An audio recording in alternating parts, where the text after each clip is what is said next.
Right, we're in Genesis chapter 8, and last week we looked at chapter 7, and the flood has started, and it's a lot of water. And last week we looked at God shutting them up into the ark and how they are there in the ark, and they are safe and they are protected. In a sense, you get a picture there of how they are truly separated from the world. They truly were separated from the world, and they were there in safety. They were there in an ark that is an ark of salvation spiritually, and it was for them physically, and God causing lots and lots of water to happen. And we learned about the windows of heaven and the fountains of the great deep. The windows of heaven, some sort of vapor canopy or something to that effect. Exactly what, we don't know what it was, but we do know there was a lot of water that fell from the sky. And under current processes that we see today, it's not going to be possible for this much rain to fall in one spot or even all over the earth. But we do know that things were very different before this flood as to what we see after the flood.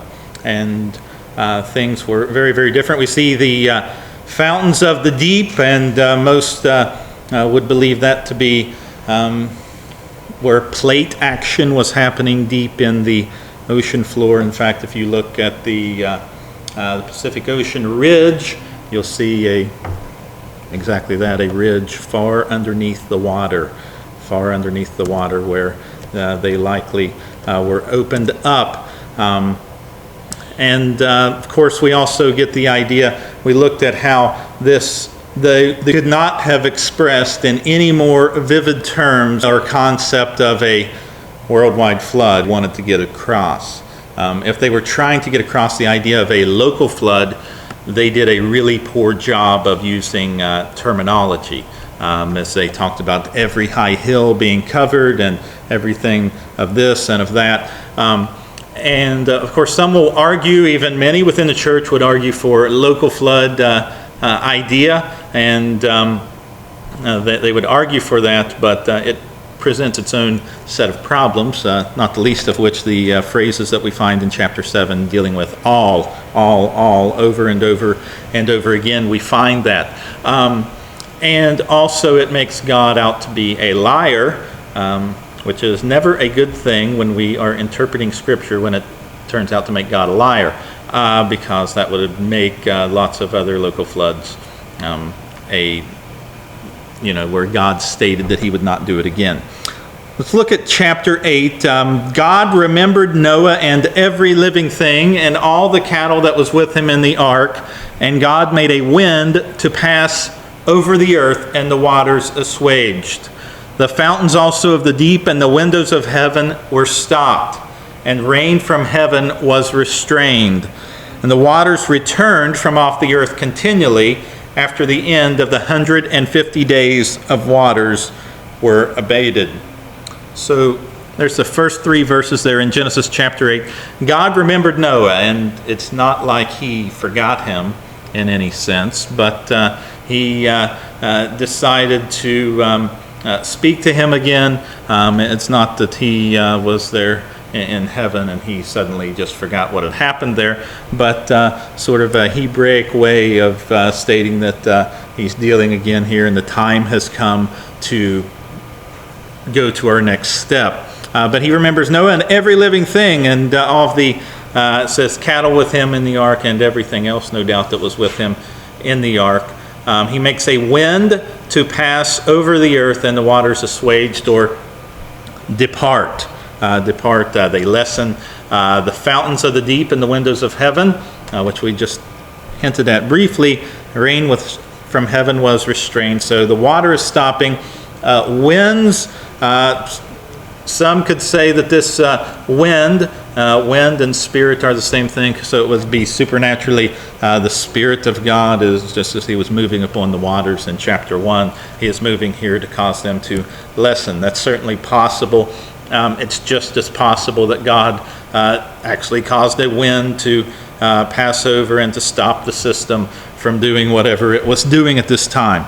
But what we find here is that the waters are lessening, they're going down, and they are stopping. And it says, the waters returned from off the earth continually, and at the end of 150 days the waters were abated. So we find that, as we know, that they were in the ark a long, long time.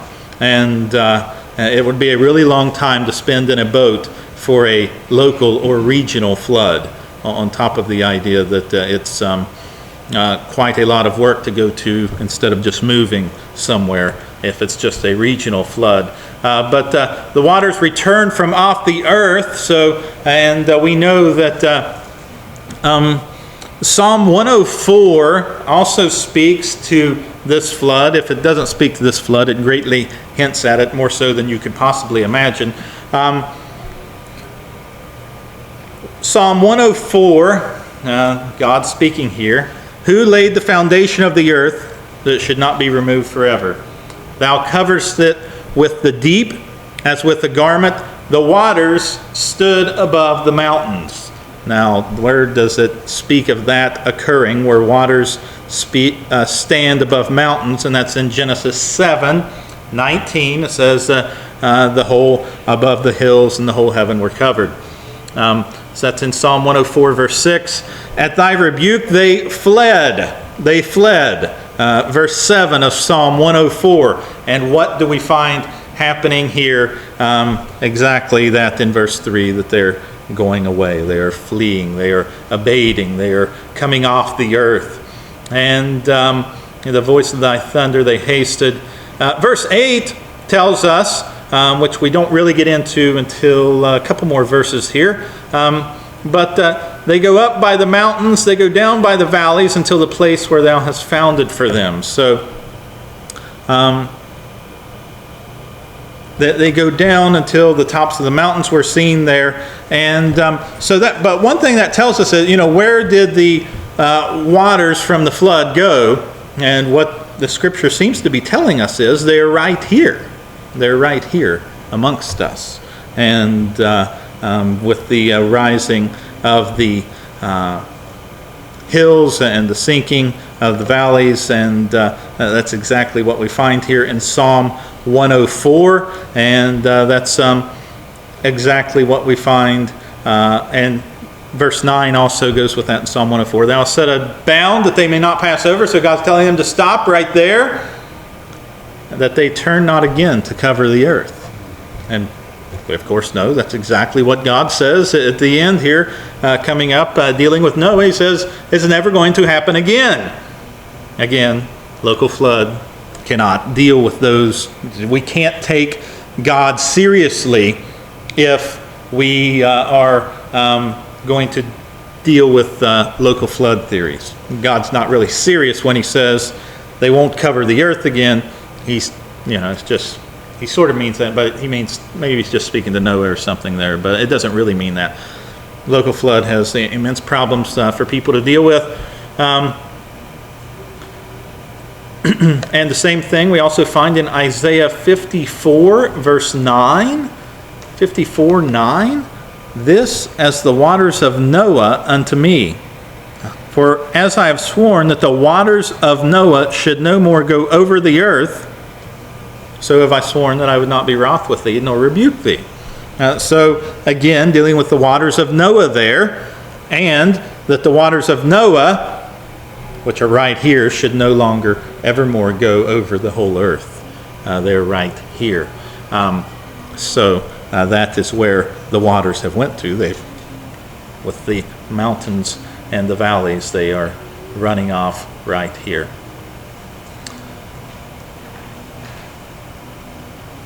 "150 days. Takes a long time for them to run off. Verse 4, The ark rested in the 7th month, on the 17th day of the month, upon the mountains of Ararat. The waters decreased continually until the 10th month. In the 10th month, on the first day, were the tops of the mountains seen. So, this is taking quite a while. Mountains of Ararat, of course, many people have spent quite a bit of time and energy and finances looking for the ark and trying to find that. And John Morris has spent much time doing that, though I don't think he does any longer. But Mountains of Ararat, of course, today we have a Mount Ararat. That's where it could be, but note that this says mountains of, sort of like a mountain region there, as opposed to necessarily being on one mountain. Is it possible that the ark is still there somewhere? Yes, it's possible. It's also possible that it got destroyed, or that they cut it up and chopped it up and used it to build things with, because there may not have been adequate dry lumber at the time. Any of those are possibilities. We don't necessarily need to be dogmatic about it. People are look for that, hoping to find an evidence that this will finally prove to people that this really did happen, and then therefore they will all bow down and immediately begin to worship Jesus Christ as Lord, and they will all say, "Oh, this is just wonderful. I don't know why I didn't do this sooner." But we know they're not going to do that, even if we do find it. As someone said, if we found a living dinosaur, then that would be the end of evolution. That would not be the end of evolution. As one person said, the only thing that would be the end of evolution is the return of Jesus Christ. And I absolutely believe that is true. That is the only thing that will be the end of that.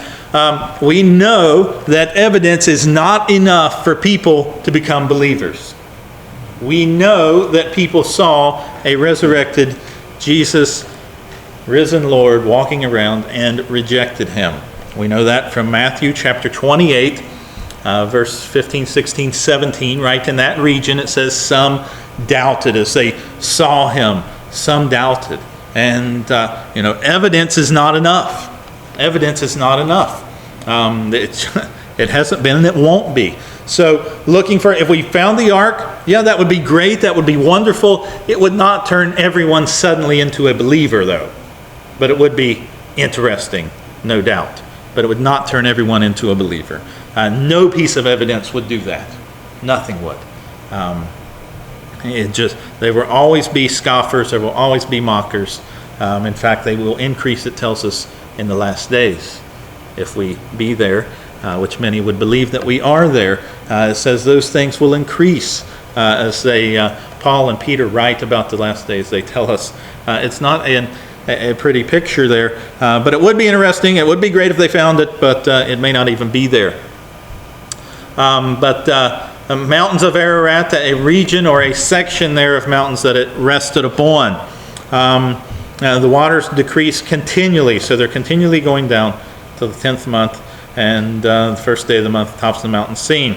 So this was an intense and impressive flood, obviously, and also we know that it uses in chapter 7 the word Mabul, M-A-B-B-U-L, which is not a typical word for flood, but it's a word only used there, which basically means catastrophic, incredible, unbelievable flood. And when it's referred to, Noah's flood is referred to in the New Testament, it uses the word cataclysm. Cataclysm is used there. So it's not just a local flood. What was it? 800 floods a year? 800 floods a year. Is that in America? Yeah. United States, about 800 floods a year. So there's lots of them.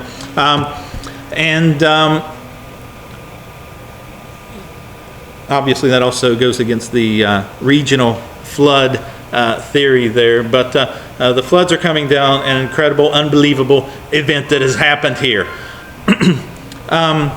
Also, there are, which just doesn't, again, these things I put forward are not proof that we can somehow suddenly hit people upside the head and now they're all going to believe. But, they have found basically whole cities that are underwater that look like at one point they were thriving cities, and now Well, of course they're not. And how could that happen? Well, it could be that just something regional happened, or it could be that something worldwide happened. And it's unbelievable. There were several places. You can just go search it on the internet if you want. One of them was in India. One of them is actually some areas of around Alexandria, Egypt, and you can actually take underwater tours if you want. I don't know if that really fits your game plan for your next vacation, but there were some in India as well, Japan, all over the place. We find whole cities there. How did they all get underwater? And also not that you should use this as evidence, but just as we know that so many cultures use the flood, or they talk about something really similar to the flood, and they talk about things that are really similar to the ark. Many cultures have that. Then we also know about the account, it mentioned, I think, first in Plato, about this wonderful city of Atlantis that was destroyed in a day. Now, I'm not saying that suddenly that I believe in Atlantis and all of that, but there is some great similarities there between what happened at the flood, as they were magnificent, no doubt, cities that were destroyed essentially in a day. Now, maybe not all of them in a day, but some of them, with the fountains of the deep breaking up, immediately were ruined. Does that mean that the story of Atlantis should be in the Bible? No, it doesn't mean that, but it does mean that we see how people could necessarily take things or events and magnify them or glorify them, sort of like the great fish story that gets bigger every time it's told. As I was walking through a store recently, I heard somebody talking about one that got away, and it went from 25 to 27 to 30 within a matter of about 2 minutes. Everyone was quick to point that out as well. But so that's something that happens there, and that could be something pointed at there, though it could be nothing. We want to hit on Ice Age. Ice Age is I was always fascinated by Ice Age when I was in school, when I was in elementary school, because I love snow, so I thought it would be really neat to have snow all the time, all over.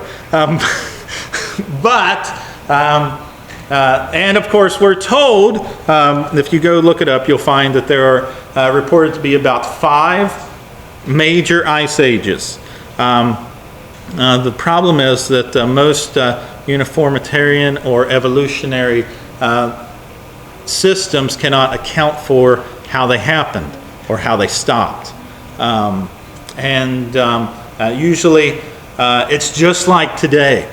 Usually what would happen, if it was really happening, if it was really true, it would snowball in that area, and then it would never turn back. Now, what are we told today? We're told the world's heating up, and if we don't do something, what's going to happen? It's going to turn around and we'll go back into an ice age or something. No, that's not what we're being told at all. We're told we got to do something, we got to do it now, and we need to raise your taxes in order to do it. And if we just do that, then everything will be okay. Well, it's going to get hotter and hotter and hotter and hotter and hotter until we can, what are we going to do? All the glaciers are going to melt, we're all going to drown, and the world's a waste. That's what we're being, if it really happened like that, then there's nothing to stop it. There's nothing to stop it. A creationist viewpoint was that there was an ice age, but there wasn't 5, there was 1. And how it's described as happening is fountains of the great deep, which was also involving volcanoes, and lots of lava heated the waters up. Lots of ash created cooler temperatures, and so we have hot water and cooler temperature, and lots of snow then can form from that. That's a very brief version of it. We don't really have the means to get into the very intricate details about it, but go to Answers in Genesis if you want to figure it out, or I can give you lots of books about it if you haven't the resources to look them up. But Ice Age, not something to run away from for somebody that believes in a literal account here within Genesis. Cavemen, of course, we know were millions and millions and millions of years ago, but or so we're told. From a literal viewpoint here, actually you can find cavemen in Job in the book of Job. Some try and find an ice age in there as well. But listen to Job in chapter 30, talking about, now they mock at me, men younger than I, whose fathers I disdain to put with the dogs of my flock. Indeed, what profit is the strength of their hands to me? Their vigor was perished, they are got from want and famine, fleeing late to the wilderness, desolate and waste, who pluck mallow by the bushes and broom tree roots for their food. They're driven out from among men. They shouted at them as a thief. They had to live in the clefts of the valley, in caves of the earth and the rocks. That sounds really similar to people. These men were living in caves. Sounds really similar to cavemen, men that live in caves. And that's in Job chapter 30, first 15 verses. I didn't read all 15 of them to you there, but they are there. All of this pointing back to Genesis 6, 7, 8, 9 there, and the flood, not regional. Not regional. If it was regional, we wouldn't need to resort to that. We could just, move. We would move to Texas or something if we wanted to. Lots of land bridges there, no doubt, during that time. Came to pass, verse 6 of chapter 8, came to pass the end of 40 days that Noah opened the window of the ark which he had made. He sent forth a raven, which went forth to and fro until the waters were dried up from the earth. So he sends forth a raven, and it never comes back. Verse 8, he sends forth a dove from him to see if the waters were abated from the face of the ground. But the dove found no rest for the sole of her foot. She returned to him in the ark. So the dove comes back. The waters were on the face of the whole earth. He put forth his hand, took her, and pulled her in unto him in the ark. He stayed yet 7 more days. And again he sent forth the dove out of the ark. And the dove came in to him in the evening, and in her mouth was an olive leaf plucked off. Noah knew that the waters were abated off the earth. He stayed yet other 7 days and sent forth the dove, which returned not again unto him any more. So that's up through verse 12 there. So he's sending this raven out. It never comes back. It just flies back and forth. Sends the dove. It comes back. Sends the dove again. It brings back an olive leaf. Sends the dove again. It does not come back at all. It's just incredible to me the amount of time that this would have taken, and how sometimes I can get impatient waiting on things and things working out exactly like I want them. And the patience, we talk about the patience of Job. I wonder about the patience of Noah and those 7 others that were with him in that ark. Certainly we can set up something somewhere. Let's find the tallest mountain and go over to that, and we can, do so. But they didn't do that.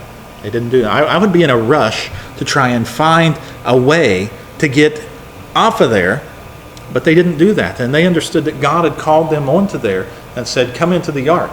Is God still with them there? As we talked about, he said, come in, which indicates that he is there. He is there with them. It came to pass in the 601st year, in the first month, the first day of the month, the waters were dried up from off the earth. Noah removed the covering of the ark, looked, and behold, the face of the ground was dry.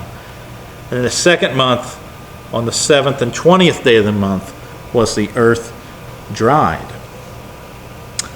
That's interesting that first day, first month, he removes the ark, and face of the ground was dry, meaning I'm assuming here that the waters were gone, but not necessarily that the land was literally dry. That didn't come for another 2 months, 57 days, from the first month, first day, to the 2nd month, and 27th day was the earth dried.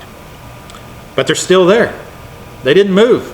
They didn't say, let's get out of here, let's go, I'm done, I can't take it anymore.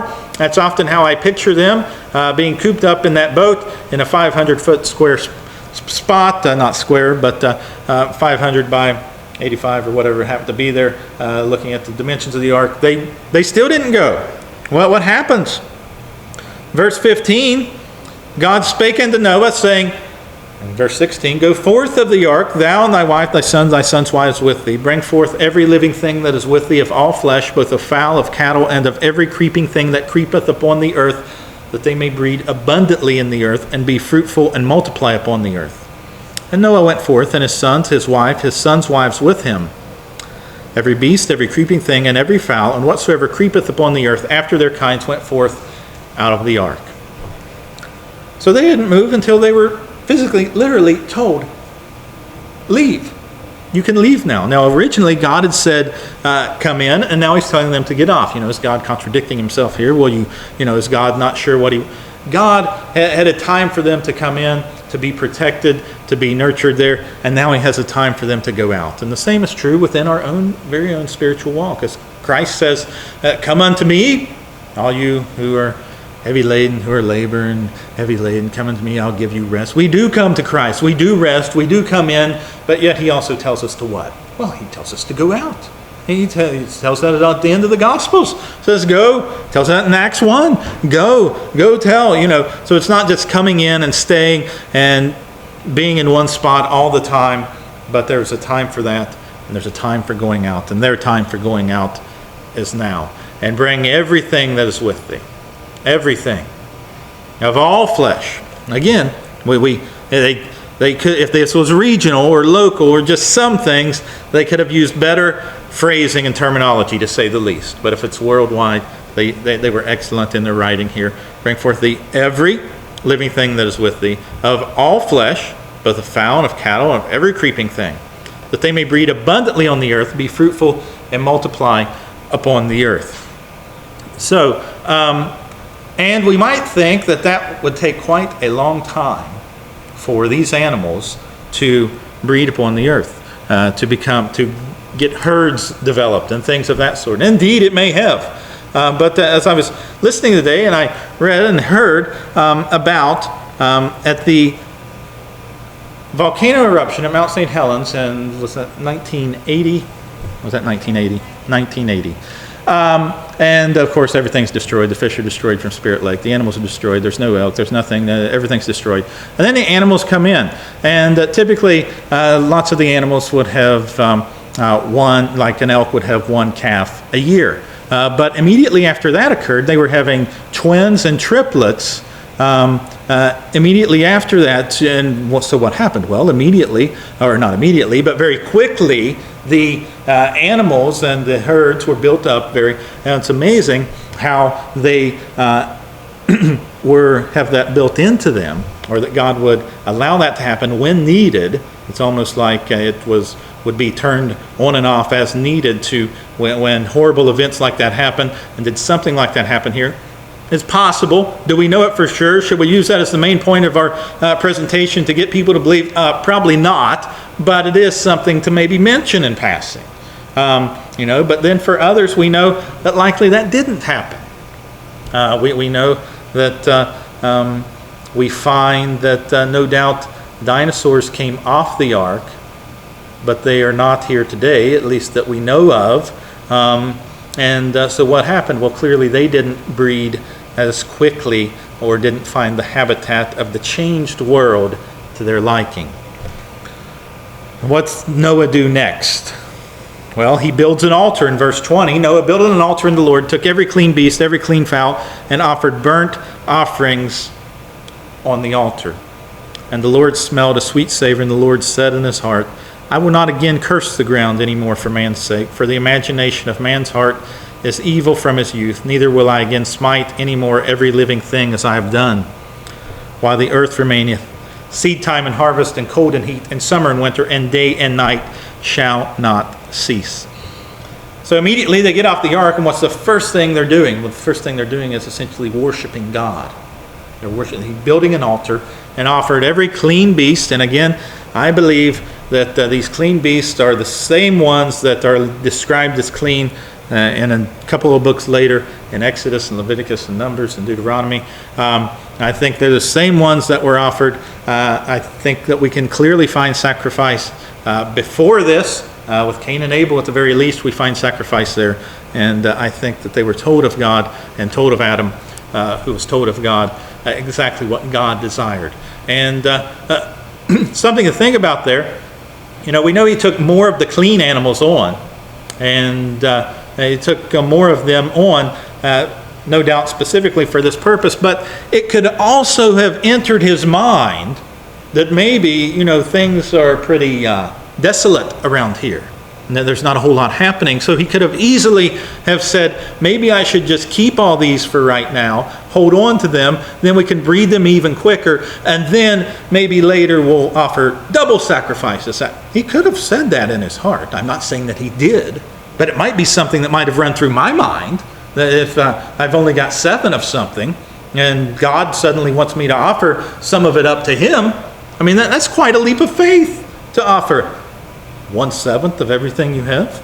I mean, it's quite a challenge for people to offer up 1/10 on a weekly basis, not 1/7 of everything that exists in the world. I mean, that's quite a feat there. I mean, as offering 1/10, most of Christianity is not able to even do that. 2%, 3% are doing good to do that. And Noah here offers 1/7 of everything in the world with regards to certain kinds of animals. Now, in that sense, it required a great step of faith in the sense that he's already been through what he's already been through. What else are you going to do? What else are you going to do? You know God is going to protect and to watch over and to guide, and God does exactly that. God does exactly that, and he will do exactly the same thing for us, and we are grateful that he has not changed. He has not changed. The Lord likes this sacrifice. It's interesting, verse 21, he says, I will not again curse the ground anymore for man's sake, for the imagination of man's heart is evil from his youth. Neither again will I smite anymore every living thing as I have done. Kind of interesting there. He says he won't do this again. At the same time, he says they're just completely wicked. They're evil all the time. But I'm not going to do this. I'm not going to cause this. This is not referring to the idea that suddenly that there are no more thorns and thistles and things of that sort in the world, but rather that he would not cause a flood again.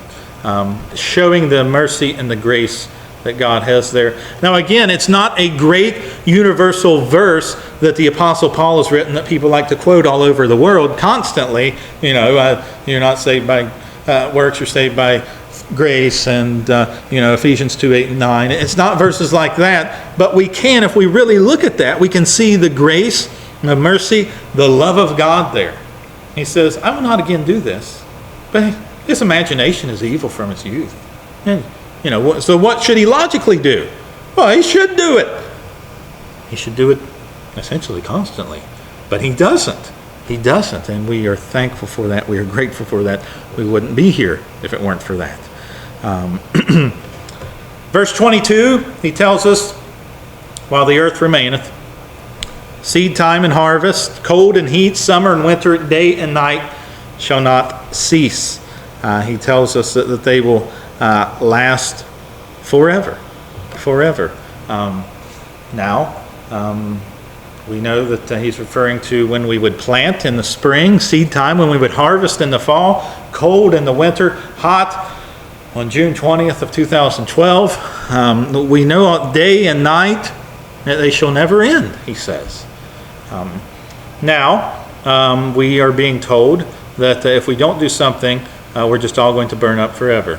We're kind of interesting, and that's how the world will end the second time. But we know within this verse that won't happen, that there will always be a time for planting and a time for harvesting, and there will always be cold and heat. They might be in different locations than you previously would have expected them to be. You might have a seed time and a harvest in a different geographic region. It's possible that the earth could get hot and that we're planting in Antarctica. That's possible. So it's not going to happen that we're all just going to burn up because we're driving our cars too much. That's not going to happen. Now, that's not a reason either to abuse the earth. It's not a reason to say, who cares, it doesn't matter. God said it's not, it's always going to last forever, so who really cares what we do? That is clearly not being a proper Christian steward of the resources that God has left us with. And so, neither one of those responses is correct. If you don't do something and ride your bike more, then you're not going to be able to plant your green beans. That's just not true. Neither is it true that we should waste or plunder or pillage what God has left us with, understanding that He is the Creator, and we should take care of what He has left us with. That concludes chapter 8 through verse 22, which is the end of chapter 8. Does anyone have any comments, questions, thoughts, or analysis they would like to offer up at this time?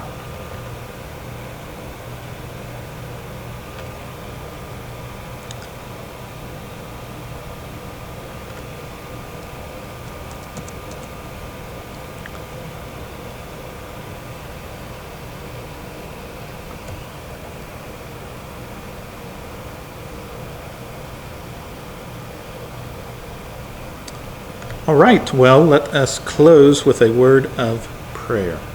Dear God, we thank you for this day. We thank you for this time. We thank you for your word. We thank you for the deliverance of Noah and his families there, and we thank you for the deliverance that you offer to us. We thank you for how both of those are rooted in fact and true history, that you paved the way for Noah, and you paved the way for us through Jesus Christ. And both of us needing to place our faith in you. We thank you for those who have gone on before us that have done that, from those we read about here in Scripture to those we may not be able to read about, but we thank you for them. We thank you for redemption that you have made available to us. We pray that you would bless us, that you would give us protections, your grace and your mercy upon us. Watch over us as we go from here and be with us throughout this week, and we ask this in Jesus' name. Amen. You are dismissed.